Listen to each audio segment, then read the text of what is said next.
জাজিনৰ বাঢ়নী পানীত আপোন ঘৰখন হেৰুৱাই দিশহাৰা হৈ পৰিছে বানপীড়িত লোকসকল। মৰিয়নিৰ চুমনি পথাৰত এতিয়া সৃষ্টি হৈছে অবৰ্ণনীয় পৰিৱেশৰ।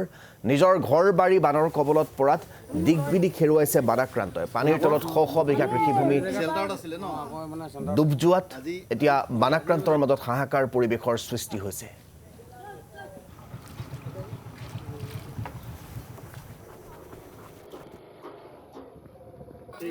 আমাৰ বানপানীটো এনেকৈ পটককৈ বিশেষ সোনকালে আহি গ'ল। আমি একো বস্তু পানী আঁতৰাব নোৱাৰিলোঁ আৰু ধৰক ল'ৰা ছোৱালীকেইটা এতিয়া সৰু সৰু হৈ আছে আৰু দোকানখন বনাই আমাৰ বাইদেউহঁত যেনে তেনে চলি মেলি আছিলে। আমাৰ দাদাও বিশেষ কাম কৰিব নোৱাৰে, মাহে মাহে দৰৱ ব্যৱস্থা কৰিয়ে থাকে আৰু এতিয়া ঘপকৈ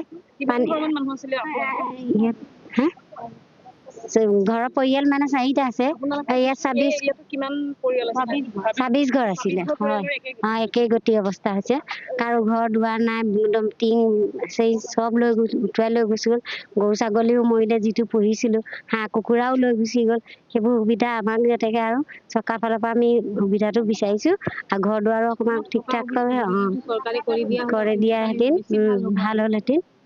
নিশ্চিতভাৱে ক'ব লাগিব যে জাজিনৰ যি বাঢ়নী পানী যি আচলতে বানৰ যি বিভীষিকা আচলতে চেলেং চমনি পথাৰ অঞ্চলত সকলোবোৰ ঘৰ দুৱাৰ পশুধন ইত্যাদি কৰি যিমান সা সম্পত্তি তেওঁলোকৰ আছিলে সকলোখিনি আচলতে বানে উটুৱাই লৈ গ'ল। এই মুহূৰ্তত তেওঁলোকে নিঃসহায় আচলতে হৈ পৰিছে।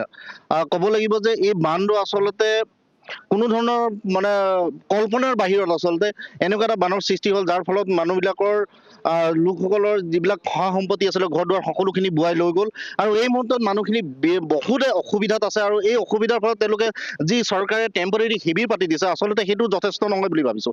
আৰু তাতে আমি অসম শান্তি ছাত্ৰ সন্থাৰ তৰফৰ পৰা অসম চৰকাৰ তথা জিলা প্ৰশাসনক বা বিধায়ক মহোদয়ক আমি এটা অনুৰোধ জনাম যাতে তেওঁলোকৰ যাতে থকাৰ ব্যৱস্থা আচলতে স্থায়ী এটা সমাধান।